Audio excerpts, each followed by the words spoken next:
Childhood memories of her are few beyond riotous New Year family celebrations in Glasgow and holidays in Ireland, sitting in sand dunes with parents dressed in dark formal suits and posh frocks. That's true. I suppose at that age you didn't notice adults much, too busy fighting with your cousins. Remember that, Laura? Laura's wedding was my first sort of teenage memory. I remember everybody looking very 60s in dress, beehive hairdos, short skirts, fur jackets and coats. They were a very trendy bunch, the Watsons, and the matriarch headed them right in the middle of the group for photos. A classy and beautiful lady. First impressions never changed for me. She was like that, a lady of style. She did well in her working life and prospered in London with Jack. Few words can describe Jack, my father's best friend, I think, and a hellraiser at heart. He was great fun. Neil and I used to visit in Bedford Square, again a classy place with a garden in the centre of the square with key access. One of her flats had a garden on the roof. I remember bumping into the female pop singer who sang My Boy Lollipop. Nobody remembers her. In the lift. They also had a lift right up to the front door. These people were really living. Jack took us to his local pub many times where we were introduced to people like the Crays, or they appeared to be. We also went to Kempton Park races where we were shown how to do accumulators and win money. Neil and I were about 15 at the time and already accomplished beer drinkers and comfortable with gaming at the races. Some years later, Jack lent me his new two-seater Lancia sports car. It was new, and I was down in London with a Danish girl at the time, and he gave me the keys and just chucked them at me and said, "Away and have a spin, son." Driving around Russell Square and Bedford Square with the roof off was amazing. Such things didn't happen in Bolton. Later in life, when Helen was in Taunton, I have memories again of visits. Helen always had huge flat screen televisions. I remember once arriving to see her seated in front of a new 50-inch TV with Maggie and Susie, our little Westies. She was gently quaffing champagne from an ice bucket at the side of the chair. Very classy. I remember being introduced to her Ferrari, a little red mobility scooter with mirrors that she got when walking was becoming difficult. She showed me how fast it went down the footpath. She went into Taunton doing 50 miles an hour. Yes, and I used to have to run after her. She certainly made a big impression on me in my youth, which stayed with me through life. She was not only classy and trendy, but kind and generous and happy, which was infectious and a pleasure to be around. Loved her a lot, always happy to see her and make efforts to do so. You had a lovely mum to be proud of, who had a full and I'm sure happy family life. She will always be amongst my happy memories. God bless Helen Watson.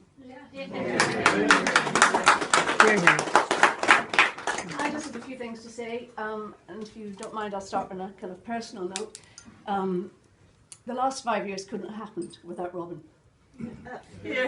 And I just want to thank him on behalf of Laura and Colleen, because he was great with Mum. He looked after her, he loved her. When she was in distress, he took care of her, and it couldn't happen.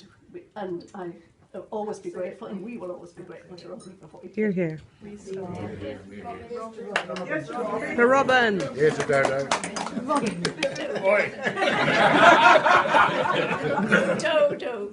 I've got dodo in my left and chunky in my right. Are you going to take bookings from any of us? You mean, well, Future care? Well, I'll just... There might be the females of the species. he's very good with them. I'm not going to say too much, because we all have our own memories of Mum, and we will carry those memories down the years. We loved her a lot. She was a terrific lady, and she loved us long, and she loved us well, and here's to that. Years. Mum was a nurturing, compassionate, kind, generous, witty and loving mother and grandmother. will always be in my heart.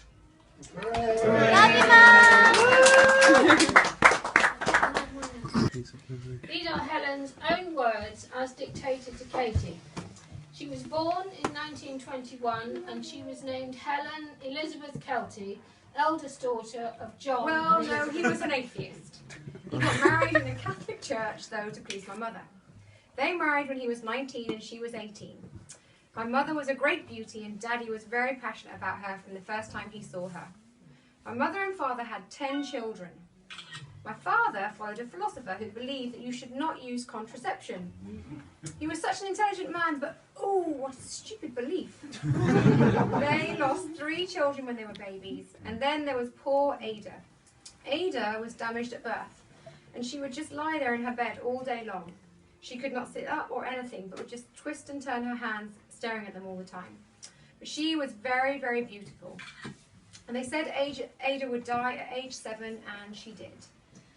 Daddy was a great thinker. He read a lot and he was very ambitious. He was an idealist, always trying to put the world to right, particularly for the underdog. He left school at 14 and rented a small room and paid the rent with money earned as a butcher's trainee. He studied every evening and hoped to become an analytical chemist, but unfortunately at age 19 he met my mother. Fell in love and all his dreams came to nothing as far as in chemistry was concerned. Daddy was a conscientious objector and during World War I he often travelled to Belfast under an assumed name which was James Michael O'Carroll. Daddy would visit Mummy and the 2 babies, Ian and Lawrence, under cover of darkness.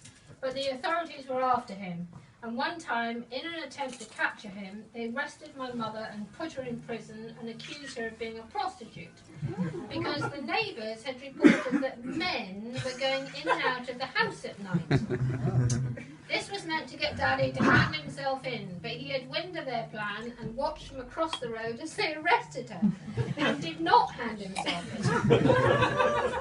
When the police realised that their plan had failed, they let Mother out of prison, and as he would often tell us over the years, on that occasion he shouted at them, "I will not give in to you bastards," and disappeared back to Ireland. My mother's picture in the Friars Court was cream in colour. She didn't have a washing machine, but she had a pantry which was called the Glory Hole. It was a big house, but we all ate in the living room. Oh dear God. And we ate well, because my father was a butcher and he owned 2 shops. We would sit around and listen to the radio a lot in the evenings, but there were so many of us living in the house, 6 children and 2 adults, and also Grandpa Lynch, that we would usually escape to our bedrooms. I shared my room with Belle and Betty, my sisters, but everyone was welcome at our house, and pretty much every other night was a party. We would stay up late, sitting around the table, discussing politics, Daddy was a communist, and eating roast beef or lamb, and all the boyfriends or girlfriends were accepted warmly into the family. My first school was Temple Public School, and I went there with Ian and Lawrence. I well remember the day when my mother wanted them to walk me to school and they decided to try and lose me. My school insisted that all the children had to take part in morning assembly, but my father would not allow us to take part. So every morning before the assembled school, the announcement was made that Jews, Catholics and Kelties were to lead the horse. When I was 14, I went to Knightswood School Dance, and I was standing with my friends when Jack came over and asked me for a dance. And I said, "No thank you, I don't dance." And so he said, "Well, would you like a lemonade?" And I said, "Yes." But when he came back with a lemonade, I had left the dance with my friends. Apparently, Jack said to his pal, Ronnie McKechnie, "Ronnie, I'm in love." And then Ronnie replied, "You're not in love, Watson, you're just in love with love." The next day, Jack asked everyone on the number 2 bus where I lived. And then he kept walking past my house while I sat outside on the wall with some friends. Well, we just kept ignoring him that day. But the next day, I was with fewer friends, and this time I talked to him. And that's when they first nicknamed him Kelty's Shadow. Jack courted me on the number 2 bus, and we became inseparable. Jack was 14, and so was I.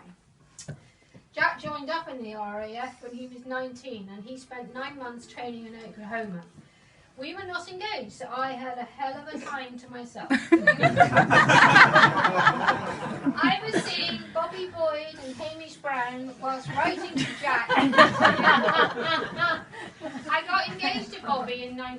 1940, and Jack came home on leave and found out about the engagement. I was working at Bar and Stroud's as a scientific instrument adjuster. Jack was waiting for me after I'd been working a long shift. He threw a bunch of wet roses at me, saying, "How dare you do this to me?" We had been talking about getting married since we were 15, so he was very upset. My parents were very angry. They loved Jack, and Jack loved our family. He had an unhappy childhood. His mother had died when he was 3. He looked on our family as his family. Jack came round to the house, but I wouldn't see him, and my father came into my room and he said, "If anything happens to that boy, I will never forgive you." But despite my father's belief in conscientious objection to the war, he was very proud of Jack. You see, both my brothers Ian and Lawrence were sent to Ireland during the Second World War and did not fight. Ian instead trained to be a doctor in Dublin, and Lawrence became a surveyor. Eventually I broke off my engagement to Bobby, and after that Bobby came over and threw his Boy Scout Bible at me. He eventually moved to Edinburgh, but I used to go out with him when I was pregnant with Linda. We used to go down to Helen's Spur for the day. I was a bad bism. Jack and I were married on January the 26th, 1944.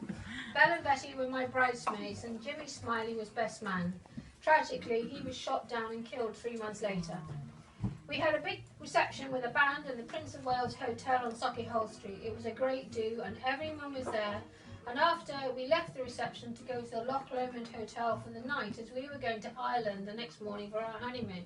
But when we got to the hotel, half the bloody wedding was there as well.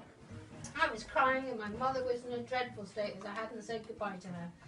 Next morning, we got the boat to Belfast, and from there we went to the lovely village of Strangford. All Jack's Air Force pals were there, and they wouldn't let us go to our cottage as they wanted to celebrate with a drink first. That was my first drink, a sherry. Jack wanted to invite everyone back to our cottage, but I said absolutely not. Jack was stationed in Strangford for a couple of months after our wedding. And one morning I thought I had food poisoning. So Jack called the doctor. The doctor said to Jack, "She's been poisoned, to be sure." "But not by an oyster, she's been poisoned by you." Linda arrived November 1944. That's it.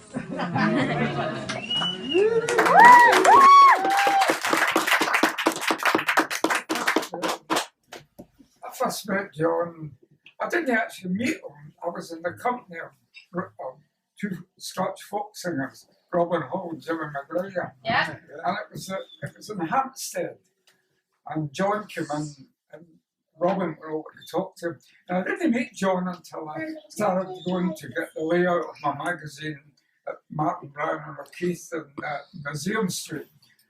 And he always used to, when he'd meet me, he'd have a cigarette in his mouth, and he always said, "This is my literary advisor." I'll start with a poem. I'll get my specs.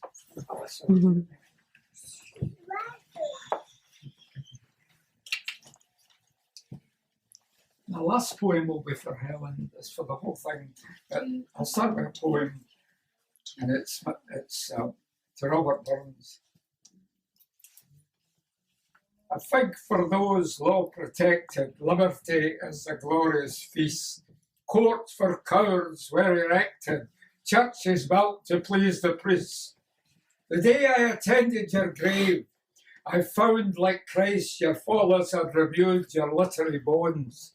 I remember your words, a poet's fame is in his grave. Even the king had sent a letter a little late. Robert, you must hate the 25th. When the haters of literature get together to mark your name, to disturb your peace, what would those good bankers have said when you called for revolution? Your place in history is with those who understood the word. Those kings of poetry before your time cannot be left to Philistines who forget Og, Ferguson, Ramsay, and Henryson and Dunbar. I'm going to talk about one of my favourite people in my life, my gran. Let's start a long time ago. It's the school dance in Knightswood, the suburbs of Glasgow, 1935. There's a beautiful blue-eyed brunette everyone's looking at in the room. She's 14. Her name is Helen. She's one of the Kelties, a family of master butchers, scientists, independent Labour Party creators, conscientious objectors, communists and socialists. One of 10 children, 4 who died in childhood, she likes to make scrapbooks of her favourite movie stars like Robert Taylor and Trevor Howard. She's wearing a silver lame dress. There's another young kid in the room. He's nervous because he really likes this girl. But he faces the fear and he goes up to her and he asks, "Can I get you a lemonade, Helen?" To his great joy, she says yes. But when he comes back with the drink, she's gone off with another boy. Heartbreaker. My granddad, Jack, knew he loved this girl, so he chased her from then on. They called him Kelty Shadow. It wasn't easy. As my mum said last night, she had men on tap.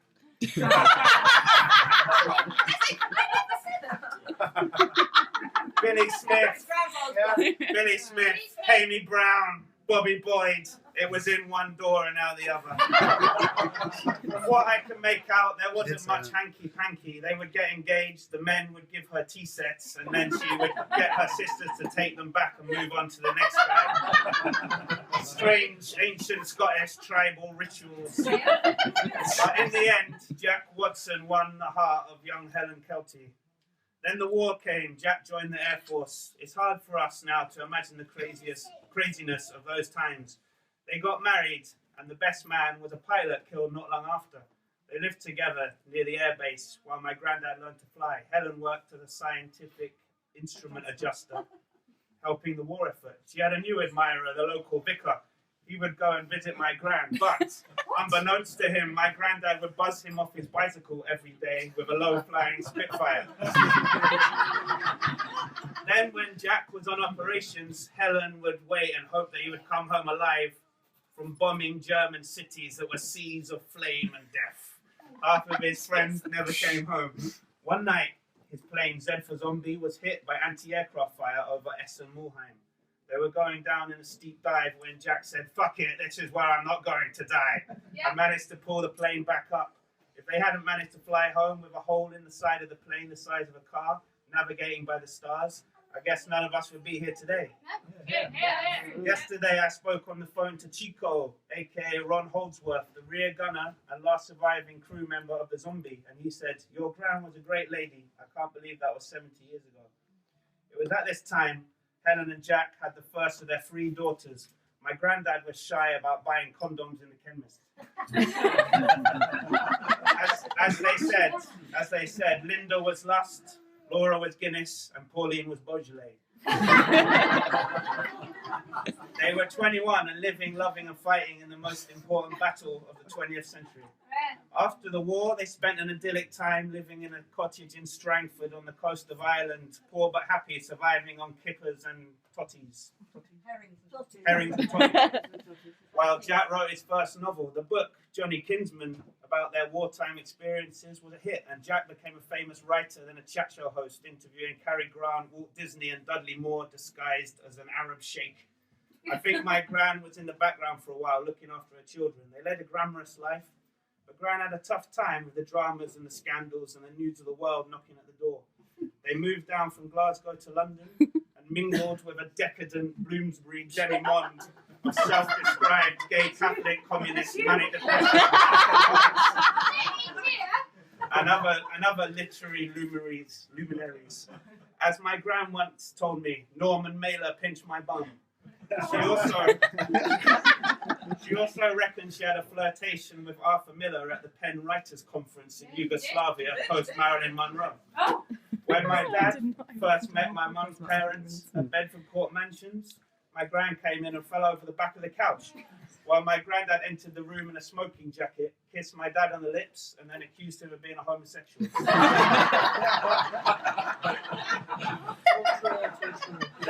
There was a famous documentary made about their domestic life called Who's Afraid of Virginia Woolf? But when the memories of the war caught up with Jack and things started to fall apart, it was my gran who was a strong one. She kept the family together. She built a property business from nothing and she became a powerful woman who looked after all of us. As my sister says, she was the matriarch of the family. Yeah. In fact, I think she may have spent years of hard work modelling her physique on the Paleolithic mother goddess figure found in Stone Age caves. I spent some time in Berlin last year with a Blackfoot Indian I met in a jazz bar with a hat named Quentin Pipestem. We talked about our grandparents and how they act as spirit guides we can learn from. I think in Native American culture, my grand might have been called Big Chief Sitting Down a Lot.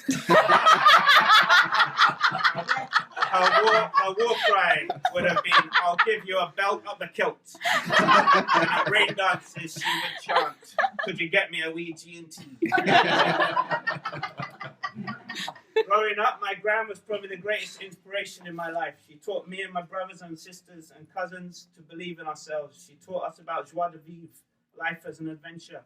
I learned about drinking and smoked my first cigarette with her. I used to love sitting with her in a tartan armchair, watching TV and drinking booze and talking about whatever was happening in the world at the time. Every old film or show that came on, she had known one of the actors, whether it was Ilya Kuryakin from The Man from U.N.C.L.E., the Shark Hunter from Jaws, Patrick McGowan from The Prisoner, Blofeld from James Bond, or her wild lesbian affair with Hyacinth Bucket from Keeping Up. The most important thing she taught us was to enjoy life and look after other people. She was a committed champagne socialist all her life, very well read, a member of the Labour Party and a regular at the Gay Hussar in Soho, where she would hang out with her friends Sylvia and Tommy Ives and other important left-wingers. She had a big crush on Mikhail Gorbachev, who she called Gorby, though later in life she moved on to the Marxist philosopher David Beckham. While she indulged in the good things in life, she also believed in looking after the underdog. When she saw something bad on the news, she would say, "Man's inhumanity to man." Later in life, she became Later in life, she embraced Rastafarianism and became known as Ganja Granny.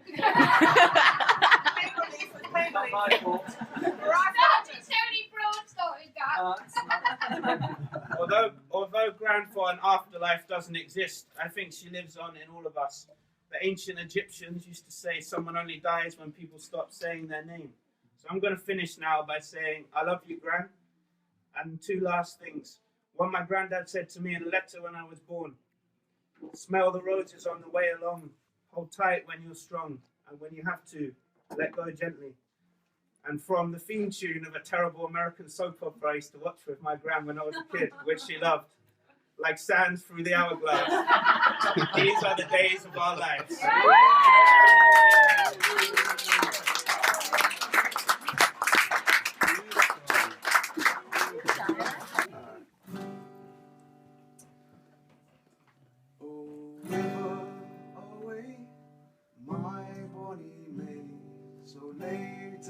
Far in the gloam, the mist gathered grey over the moorland and brae. Oh, whether so far are you roaming? Oh, you'll take the high road and I'll take the low road, and I'll be in Scotland before you. For me and my true love will never meet again on the bonny, bonny banks of Loch Lomond. Oh yes, may I weep for your stream in my sleep.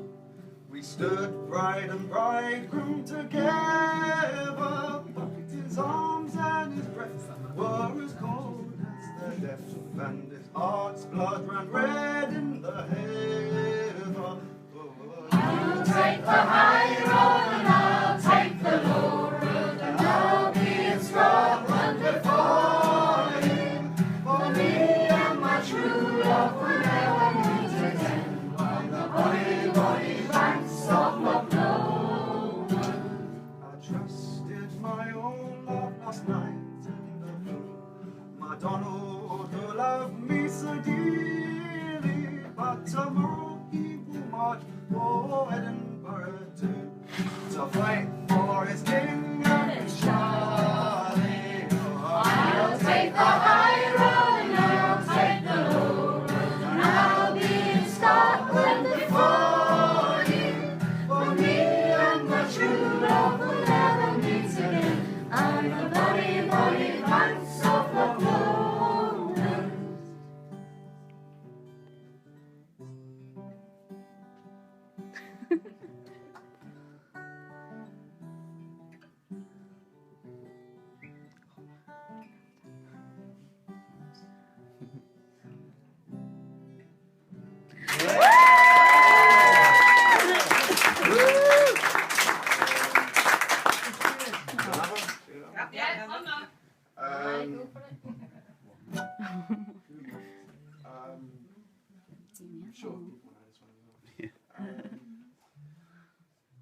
the summertime has come, and the leaves are sweetly blooming, and the wild mountain tide blows around the blooming earth. Will you go? I see you go.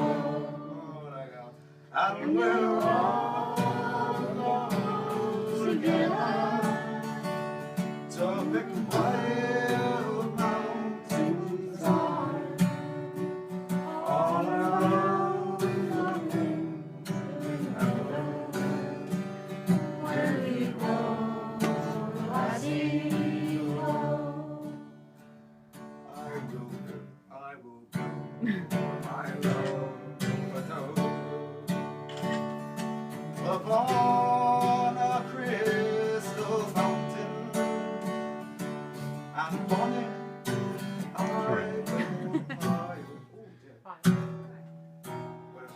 all the flowers of the mountain.